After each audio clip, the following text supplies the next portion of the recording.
Hello friends, आज का नया टॉपिक है सेल एंड बैटरी, जो टेक्निकल पेपर के लिए बहुत इंपॉर्टेंट है, रेलवे एलपी एंड टेक्नीशियन के लिए।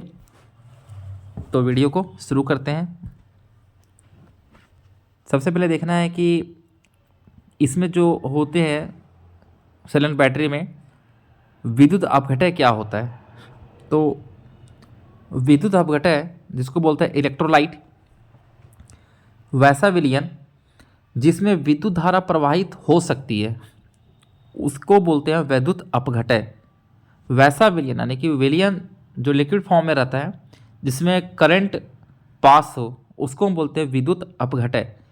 और विद्युत अपघटय में धारा का जो प्रवाह होता है वो प्लस और माइनस के कारण ही होता है। ठीक है, तो प्लस और माइनस यानी कि धनात्मक और ऋणात्मक ये दोनों चिन्ह जो था एक साइंटिस्ट ने दिए थे जिसका नाम था बेंजामिन फ्रैंकलिन। बेंजामिन फ्रैंकलिन ने ऋणायन और धनायन का खोज किया था। इसमें क्या होता है कि तापमान बढ़ने पर विद्युत अपघटन का जो रेजिस्टेंस होता है वो घटता है, इसलिए विद्युत अपघटन जो होता है वो ओम का नियम का पालन नहीं करती। ठीक है फ्रेंड्स, तो विद्युत अपघटन उसको बोलते हैं जिसमें विद्युत धारा आसानी से प्रवाहित हो सके। और धनायन और ऋणायन का खोज जो किया था वो बेंजामिन फ्रैंकलिन नामक साइंटिस्ट ने किए थे। सेकेंड में है हमारा इलेक्ट्रोड। तो जिन छड़ों के माध्यम से विद्युत अपघटन में धारा प्रवेश करता है उसे हम इलेक्ट्रोड कहते हैं। और धन का जो छड़ रहता है उसको हम एनोड बोलेंगे और ऋण का जो माइनस रहता है उसको हम कैथोड बोलेंगे। यानी कि हमारा जो बैटरी में जो रहता है टर्मिनल, दो टर्मिनल रहते हैं। इस टाइप का ये हमारा बैटरी हो गया, एक यहाँ पे टर्मिनल, एक यहाँ टर्मिनल है, दो इलेक्ट्रोड होते हैं। एक हमारा होता है माइनस, एक होता है प्लस। तो माइनस वाला को बोलते हैं हम, जिसको बोलते हैं हम क्या, कैथोड, और प्लस वाला को बोलते हैं हम एनोड। माइनस वाला जो कैथोड रहता है वो जेडन का बना हुआ रहता है और प्लस वाला जो होता है एनोड वो हमेशा कॉपर का बना हुआ रहता है। ठीक है फ्रेंड्स, नेक्स्ट देखेंगे हम वोल्टामीटर क्या होता है। तो वोल्टमीटर जो होता है, वोल्टामीटर कि जिस पात्र में यानी कि जिस हमारा बैटरी में विद्युत अपघटन की प्रक्रिया जिसमें हमारी पूरी तरह से संपन्न होती है उसको हम बोलते हैं वोल्टामीटर। और वोल्टामीटर को ही हम इलेक्ट्रोलाइटिक सेल या विद्युत अपघटन कहते हैं। नेक्स्ट हमारा सेल एंड बैटरी। तो सेल एंड बैटरी उसको बोलते हैं कि वैसा डिवाइस है या जो केमिकल एनर्जी को इलेक्ट्रिक एनर्जी में परिवर्तित करती है, यानी कि रासायनिक ऊर्जा को विद्युत ऊर्जा में जिसको चेंज करे उसको हम बोलते हैं सेल एंड बैटरी। और उसे हम क्या कहते हैं, सेल कहते हैं। और सेल के ग्रुप को यानी कि ग्रुप ऑफ सेल्स को हम बोलेंगे बैटरी। नेक्स्ट है हमारा ईएमएफ। तो EMF and potential difference of cell किसको बोलते थे, एकांक धन आवेश को पूरे विद्युत परिपथ में, जिसमें यह भी हमारा सेल आता है, प्रवाहित करने के लिए सेल जो ऊर्जा प्रदान करता है उसे सेल का हम ईएमएफ कहते हैं। जिसमें हमारा एनर्जी रिलीज करेगा उसको हम ईएमएफ बोलेंगे, बैटरी को। तथा इसे वोल्ट में मापा जाता है। किस में मापा जाता है इसको, तो वोल्ट में मापा जाता है। और एकांक धन आवेश बाहरी विद्युत परिपथ में प्रवाहित करने के लिए सेल जो ऊर्जा प्रदान करता है उसे सेल का विभवांतर कहते हैं। इसे भी हम वोल्ट में ही मापते हैं, लेकिन इसका मान जो होता है वह सेल के ईएमएफ जिसको बोलते हैं यानी कि बड़ाई से आंतरिक प्रतिरोध छोटा आर से इंडिकेट करते हैं और विभवांतर को भी से इंडिकेट करते हैं। बाहरी प्रतिरोध को हम बड़ा आर से इंडिकेट करते हैं। तो उसको हम क्या बोलेंगे, बैटरी में EMF and potential difference of cell. अब नेक्स्ट देखेंगे हम लोग कि टाइप्स ऑफ सेल्स, कितने टाइप्स के सेल्स होते हैं। एक तो हमारा होता है प्राइमरी सेल जिसको बोलते हैं प्राथमिक, और दूसरा होता है हमारा सेकेंडरी जिसको बोलते हैं द्वितीयक। तो प्राइमरी सेल हम उसको बोलते हैं कि वैसा सेल जिसको हम चार्ज करके पुनः हम प्रयोग में नहीं लाया जा सकता है, मतलब एक बार जिसको चार्ज किए और उसको दोबारा हम उपयोग में नहीं लाते हैं उसको हम बोलते हैं प्राइमरी सेल, जिसको हम बोलते हैं अनुत्क्रमणीय यानी कि इरेजेबल बोलते हैं। और बी नंबर में हमारा सेकेंडरी सेल, द्वितीयक सेल उसको बोलते हैं जिसको हम चार्ज कर दोबारा हम उसे हम प्रयोग में लाया जा सकता है, उसे हम बोलेंगे सेकेंडरी सेल। और सेकेंडरी सेल जो होती है वो हमारी क्या होता है कि ये उत्क्रमणीय होती है, यानी कि रिविजिबल होती है। एक होता है वोल्टिक सेल, बहुत इंपॉर्टेंट है जितने भी सेल्स हैं। वोल्टिक सेल, इसका आविष्कार जो किया था अलेक्जेंडर वोल्टा ने किया था। ये हमारा वोल्टिक सेल जो आता है वो हमारा प्राइमरी सेल में आता है। प्राइमरी सेल उसको बोलते हैं जो एक बार चार्ज करने के बाद दोबारा उसे हम प्रयोग में नहीं लाया जा सकता, उसको हम प्राइमरी सेल बोलते हैं। तो वोल्टिक सेल हमारा प्राइमरी सेल हो गया। इसका जो इलेक्ट्रोड होता है, यानी कि ये हमारा इलेक्ट्रोड हो गया, ये माइनस और ये प्लस।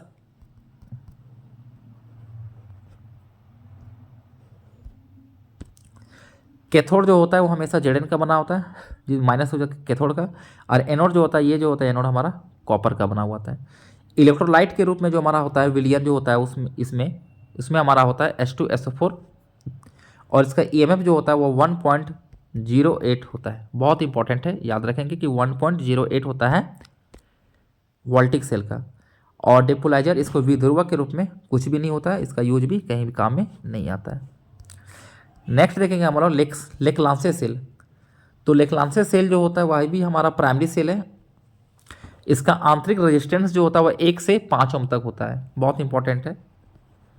1 से 5 ओम तक होता है किसका? लेक्लांसे सेल का। इसका कैथोड जो होता है वो हमारा जेडन का, एनोड होता है कार्बन का। इसमें कॉपर का नहीं रहेगा, इसमें हमेशा रहेगा कार्बन का रहता है। इलेक्ट्रोलाइट जो होता है इसमें NH4Cl यानी कि अमोनियम क्लोराइड होती है। इसका EMF होता है 1.46।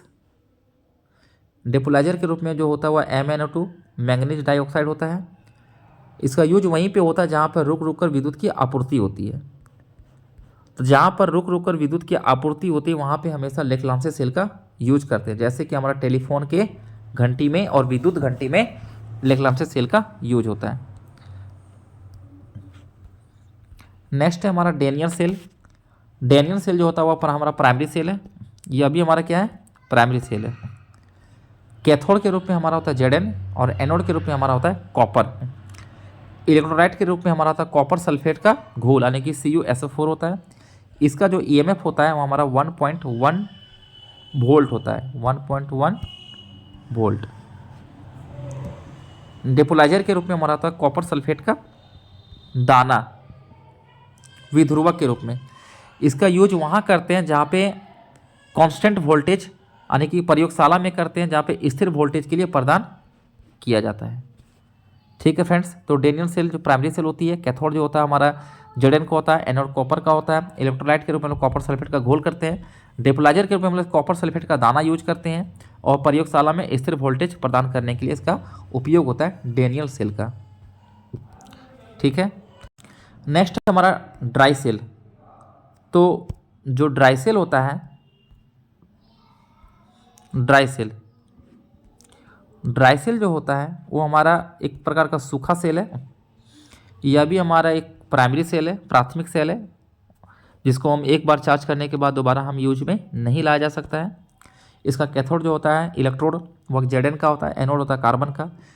इलेक्ट्रोलाइट के रूप में होता है NH3Cl2 यानी कि अमोनियम क्लोराइड और ZnSO4 एवं प्लास्टर ऑफ पेरिस। इंपॉर्टेंट है, याद रखेंगे। इसका EMF होता है 1.5 वोल्ट। डिपोलाइजर के रूप में होता है MnO2 यानी कि मैग्नीज डाइऑक्साइड।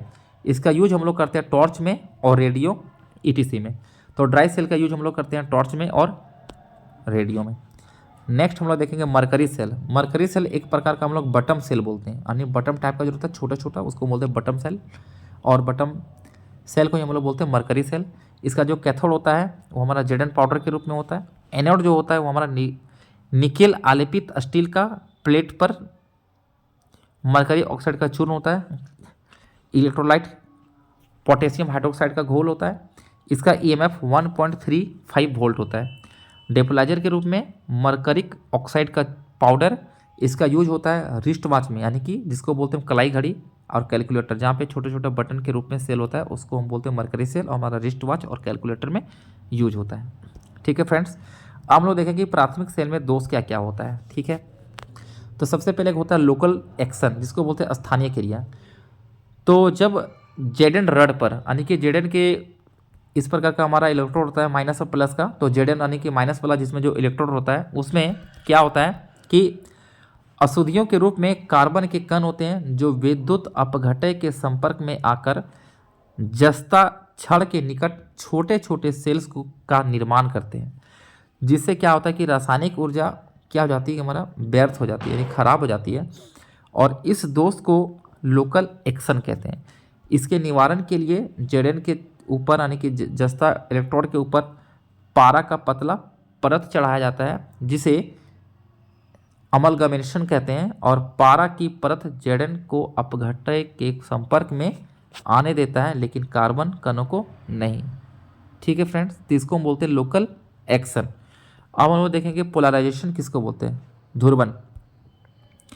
तो सेल के रासायनिक क्रिया के कारण एनोड पर हाइड्रोजन के बुलबुले यानी कि जो बैटरी हमारा रहता है इसमें इलेक्ट्रोड जो रहता है एनोड यानी कि जो प्लस वाला साइन पे रहता है उसमें हाइड्रोजन के बुलबुला जमा होने लगता है।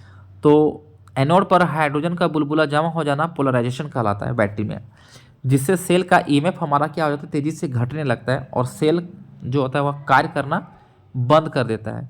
इस दोष के निवारण के लिए हम लोग विध्रुवक के रूप में हम लोग Mn2 यानी कि मैग्नीज डाइऑक्साइड का यूज करते हैं।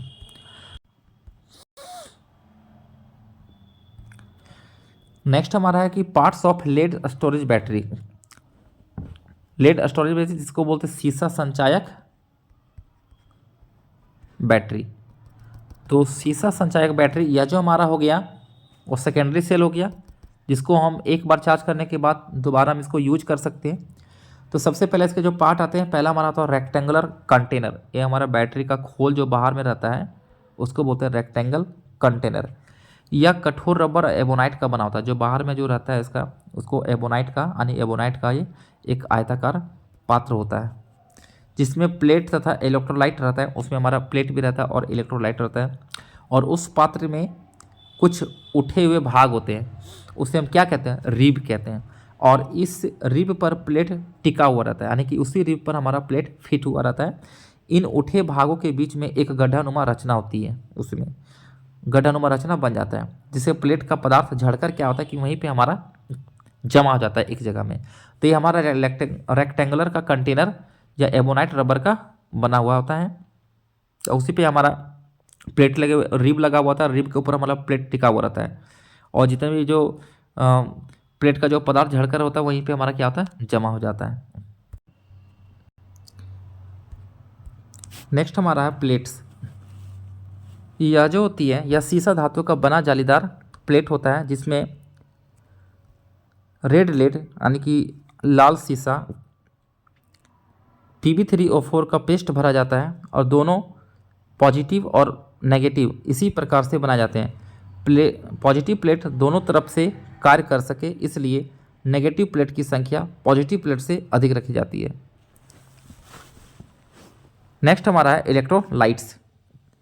सेल का इलेक्ट्रोलाइट H2SO4 एवं डिस्टिल वाटर जिसको बोलते हैं आश्रित जल को 1:2 में मिलाकर बनाया जाता है, और इलेक्ट्रोलाइट का स्तर प्लेट से 10 mm ऊपर रखा जाता है।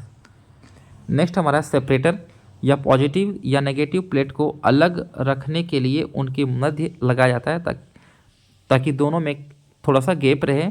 और सेपरेटर भी जो होता है वो हमारा कठोर रबर का बना होता है, यानी कि पॉजिटिव और नेगेटिव प्लेट को अलग रखने के लिए, इस दोनों को प्लेट को अलग रखने के लिए उनके मध्य में एक सेपरेटर लगाया जाता है इस टाइप का, जो कठोर रबर का बना हुआ होता है।